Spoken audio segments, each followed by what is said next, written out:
দেখায়, কারণ ডাল আমার প্রতিদিনই লাগে, এই কারণে এখন রসুন কুচি মরিচ কুচিটা দিয়ে দিচ্ছি বাগারের জন্য।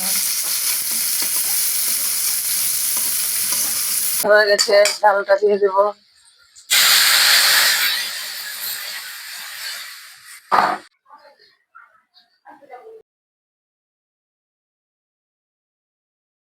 আজকে ডালের সাথে আলুর ভর্তা, সিমের ভর্তা, টমেটো ভর্তা বানাবো, তাই আলু সিম সিদ্ধ দিয়ে দিলাম। আলু সিমটা সিদ্ধ হয়ে গেছে, এখন নামিয়ে ফেলবো।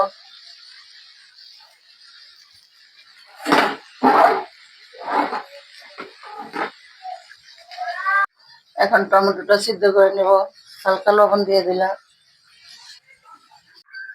এখন ভর্তাটা মিলিয়ে নিচ্ছি। এখন টমেটোটা মেখে নিব।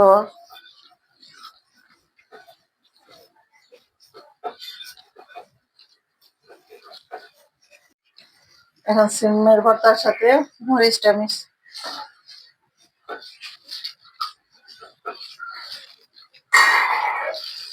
এখন শীতের মৌসুম, যারা যারা ভর্তা খেতে চান সবাই চলে আসে। ভর্তা খেতে খেতে আমার